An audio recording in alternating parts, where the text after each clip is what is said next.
Alrighty, so this is something we haven't done in quite some while, and that, of course, is the review of the matinee game that happened on Saturday. Obviously, matinee game seems like it's making its return these last couple of weeks after pretty much for the entire part of the summer between July and August, where we didn't see any matinee game whatsoever. And it makes sense because that is kind of the hottest time of the year, and obviously, you do not want to have matinee games that has happened in the middle of summer. I mean, that's kind of crazy. You're going to have a lot of these players, and also fans are probably not going to attend these games if the weather outside is like 90-degree with humidity.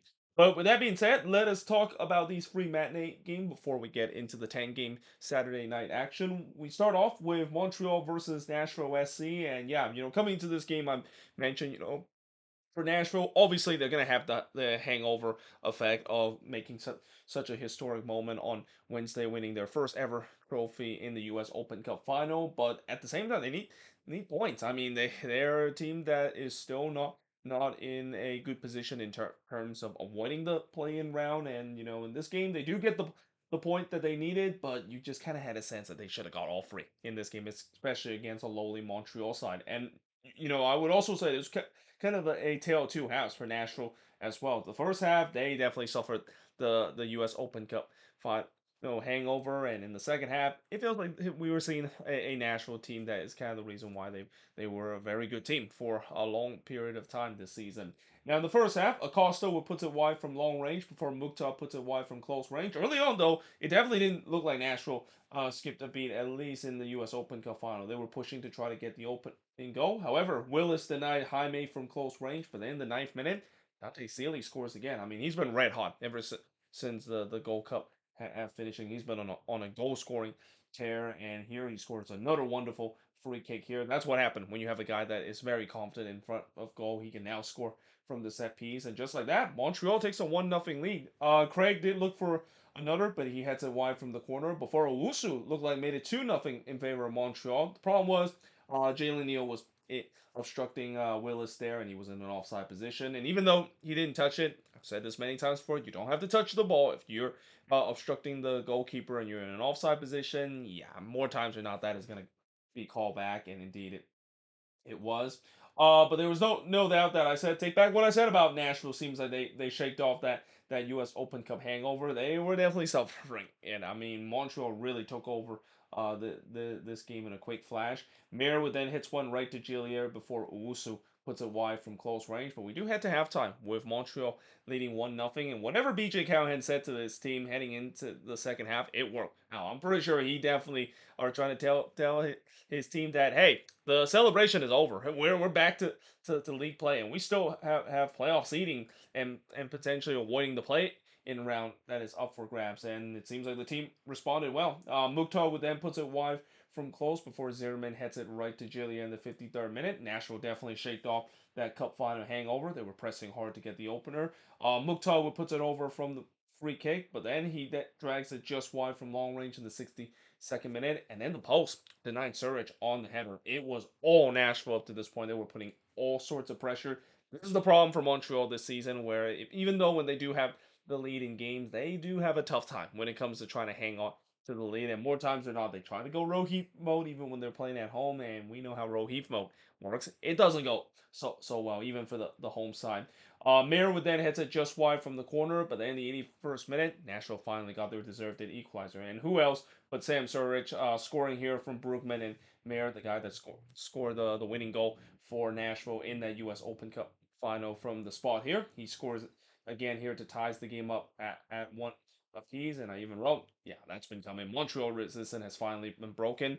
And late in this game, Nashville wasn't just going to be satisfied with a point. They were pushing hard to try to get that second goal, the winning goal. Gillia would deny Brookman from close range before Yasbak hits one right to Gillia in the 90th minute. As I mentioned, Nashville was pressing hard to try to get the winning goal, but they couldn't do so. In the end, it ends in a 1-1 draw in this one. The shots in this one, 18 shots for the 7 that Montreal has, 2 shots on goal for the 5 that Nashville had, 7 shots off target for the 1 that Montreal has, 4 shots on block for the 1 that Montreal has, and possession-wise, 63% possession compared to 37% possession that Nashville has. And let me just take a quick look in terms of the standings real quick. So yeah, obviously Nashville they do get a point out of this game. But again, there's still only 3 points over when it comes to where Chicago is in that eight spot as well. And I believe, well, actually, it's gonna be pretty close. But I think Nashville does have the tiebreaker over Chicago. That is obviously, I think that's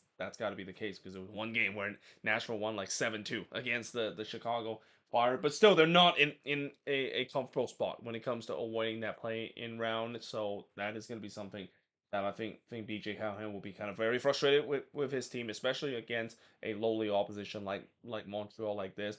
They're expected to get all 3 points, even if they're coming off the greatest night in their club history just a couple of days ago. With that being said, moving on in terms of the next match is DC versus Charlotte. So Charlotte, of course, they do get the win in this one to end their mini 2 game losing streak. But at the same time, I don't think Dean Smith will be very proud of this performance. I mean, this was a game where against a lowly DC side, especially with them up 2 men in this one. The fact that this team showed lack of urgency at time on the attack, that's got to be a little bit alarming if you're Dean Smith. If looking at how this game ends. In the first half, Rollis would have a shot that struck the post and somehow fall kindly back to Kalina. So yeah, that just kind of sums up the luck of DC this season. I mean, when you're a bad team like DC, that is going to be something that's always going to go against you.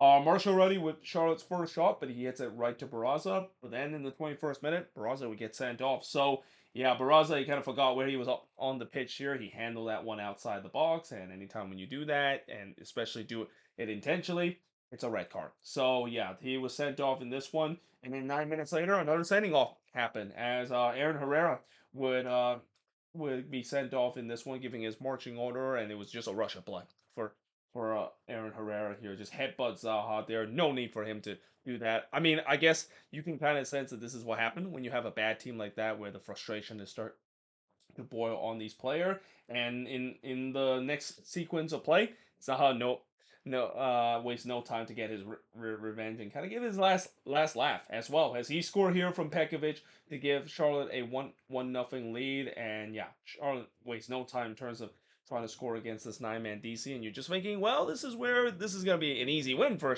Charlotte, right? They're going to pour it on in this game now that they're up 2 man with about 60 minutes in this game, right? Well, Benteke did look to answer, but he heads it wide before Diani hits it right to Farr in the 41st minute. Much better game for Jordan Farr in this one. I feel really bad for him, especially in his first ever MLS appearance. He gave up 6 goals in that game. That's probably the worst debut for a goalkeeper I think we have seen in MLS. And really, it wasn't his fault at least for most of the goals that he conceded. I mean, he basically had no defense in that game against a Union Buzzsaw.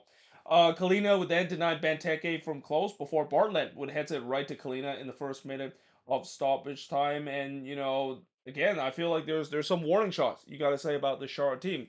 I've said this before. Just because you're a man up, or in this case, 2 man up, we have seen teams that started to become complacent, and I think Charlotte was very complacent after when they were up 2 mans and got that goal from Zaha. They started to think that against this DC team, it's no big deal. They're a bad team. We're just gonna cruise their way to a victory, and more times or not, that's just not how it works. I mean, we've seen before. Even some of the worst team can definitely put up a fight, and that I would give DC some credit in this one. They definitely show more fight than I thought they would be for a team that I wouldn't blame DC for just absolutely quitting and absolutely self-destructing again after being down to 9 man for an hour in this one. Though I have a feeling that has probably something to say with the fact that after they got railed 6-0 to the Union, that you kind of had a sense they had to show some fight back in this one. But we do head to halftime with Charlotte leading 1-0. Oh, by the way, Ford did deny Vargas from close as that was the last chance in the second half. In the second half, not much really happened early in the second half. Again, Charlotte, they feel happy sitting on this 1-0 lead. They were not showing a lot of complacency on the attack. And this is where I think if you're Dean Smith, and I think they mentioned in the broadcast as well, Dean Smith was not happy the fact that his team was not showing some urgency. And I don't blame him for not to be upset about his team not showing urgency, because at the end of the day, it's still a 1-0 lead. anything can happen. A bad bounce can happen, and that next thing you know, DC can find himself the equalizer, and they have shown before where even down to 9 men, they have been able to create some chances as well. Abado would then puts it wide from long range before Pekovic would hit it right to far in the 67th minute. It feels like starting to fight they started to show some more urgency, realizing that yeah, let's make it 2-0 in this one. Let's actually not really let this game still in the balance. Marshall Ruddy would then puts it wide from close range, but yeah, in the end, DC, even though they tried their best to create some resistance, weren't able to do so, and yeah, the boos were definitely raining down again at Audi Field.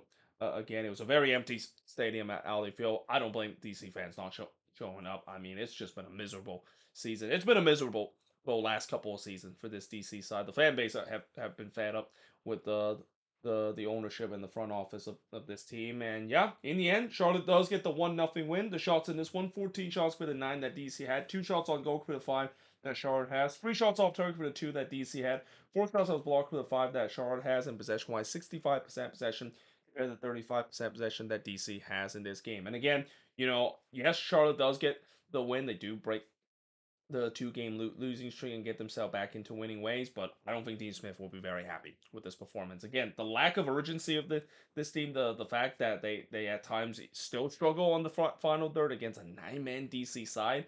I mean, these kind of games you would expect Charlotte to win by multiple goals because imagine if they play like this against a much better opponent.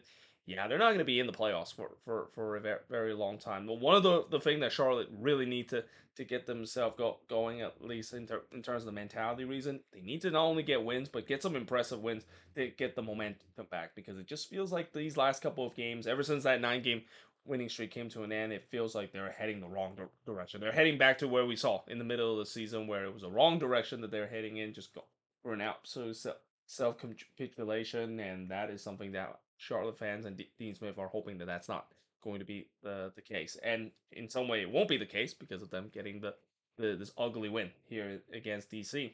Speaking of ugly wins, so Dallas gets an ugly win in this one against the LA Galaxy. And unlike what I said, I'm being critical of Charlotte of getting an ugly win. I'm not gonna blame Dallas for that much. I mean, I'm pretty sure Peter Quill will be a little bit disappointed the fact that they didn't make this more comfortable. But honestly, when you considering that they are in the midst of this playoff race and they're fighting for every single point that they can get, it doesn't matter how ugly it has to be, and it also doesn't matter the fact that they kind of got a little bit help from the referees in this game because yeah, there were definitely some controversy, especially the winning goal that Dallas scored in this one. That's gonna really upset a lot of people in Houston, San Jose, and also so those two Mountain team that is Real Salt Lake and the Colorado Rapids. Now in the first half, 1 minute in, there's already a scramble in the Galaxy box, 60 seconds in, which Dallas didn't can capitalize. So yeah, some very nervy moment for this Galaxy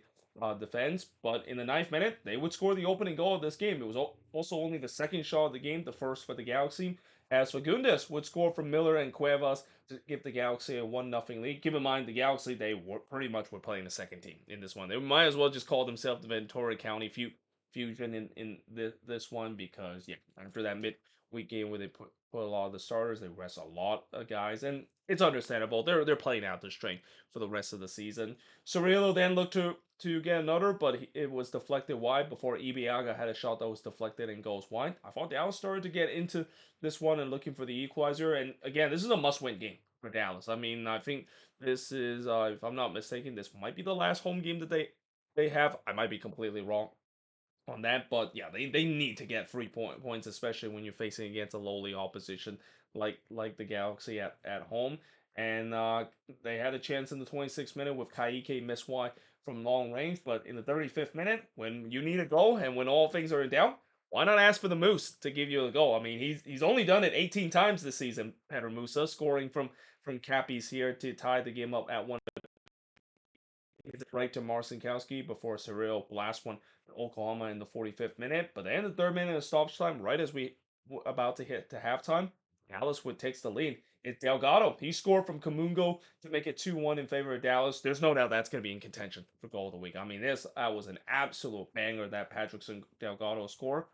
but should have been counted. Should that have been counted? Because the Galaxy feel like there should have been a foul on the development play. I think Painter got looked like he got fouled by one of the Dallas player, and from what I look a couple of times in the replay, yeah, that definitely looked like it was a foul. That probably should have been taken off. And I know it would be such a shame to take off such a wonder goal that Patterson Delgado scored, but rules are the rules. And again, this is going to be a moment that again I'm pretty sure all the other teams that fighting for the playoffs, they're not going to be happy about that because they feel like Dallas kind of got a little assistance from the referee and the VAR in this play. And we talk about down the stretch. This is where I get really nervous, where VAR call can really impact the playoff race. I do not want to see that situation where controversy with VAR is going to impact the playoff race because, yeah, as we've seen throughout the season and really ever since MLS introduced VAR, the inconsistency of VAR and the amount of times I've seen the call gets wrong that can really turn the fortune of a team,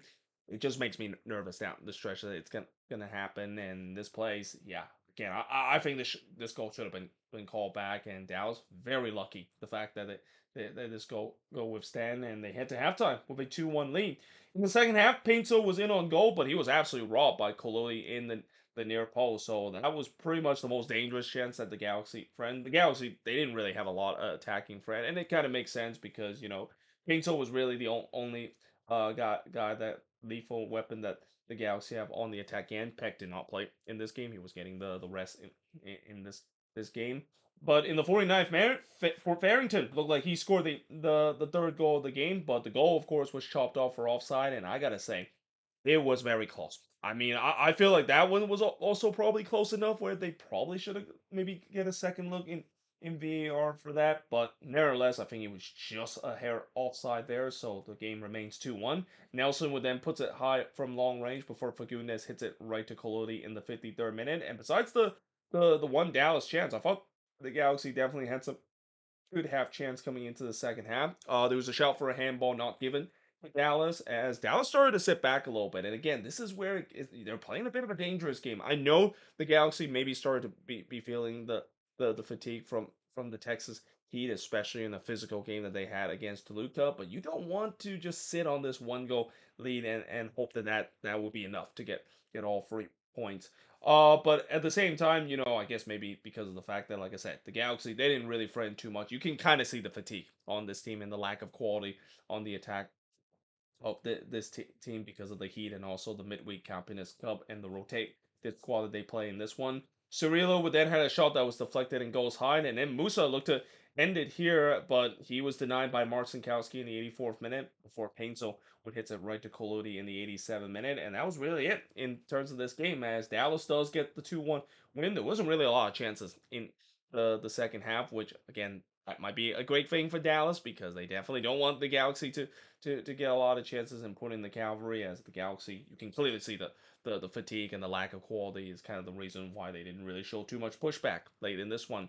The shots in this one, 11 shots for both of these teams. Both teams also had 4 shots on goal. 1 shot's off target for the 2 that the Galaxy had. 5 shots that was blocked for the 4 that Dallas has. And possession-wise, 60% possession compared to the 40% possession that Dallas has in this game. So despite not being one of the more impressive foremen that Peter Cole's side had, again, they're in a playoff race, in this tight playoff race where every point really matters. This could be a massive 3 points for this team that not only now get themselves back above the red line, but they get a chance to play against the Galaxy again in quick succession. And that's going to be very interesting because there's no doubt that, it's one thing to beat an opponent once in a season, but to meet them again in such a short amount of period, yeah, the Galaxy will want to have some payback. And they'll probably might start a stronger team in that return leg down at the Health Sports Park. And by no means Dallas is safe in terms of the playoff race. They definitely got themselves in good position as well. But still, they need to keep getting the points because, as I said, I feel like this playoff race, it's gonna go down the wire when it comes to heading into that final day of the season and decision day. We're gonna see a really exciting playoff race, similar to what we saw a couple of years ago, where the playoff race was pretty much like a play in tournament in the final day of the season, where 4 teams were fighting for 2 spot, and whoever wins in those games pretty much guaranteeing themselves of making it into the playoffs. But there you have it. That is pretty much it for the review of these matinee games. As I said, we got 10 more games that's going to be happening on Saturday on this penultimate weekend of the MLS regular season. A lot can definitely change in terms of not only we could potentially have the supporter shield race wrapped up by tonight, but also the seedings and also so the West playoff race could be different. I mean, if you're a Dallas fan, this is definitely a good thing that you play in a matinee game because now all you have to do is sit back and just kind of almost root for other teams that are playing against your playoff uh race rival to try to get some help because if they can do so, they can be sitting in a really good position in terms of making the playoffs and getting themselves back in the playoffs this year. But there you have it. Hope you guys enjoyed this video. If you do, make sure you guys leave a like, smash the subscribe button, and yeah, I of course will see you guys next time.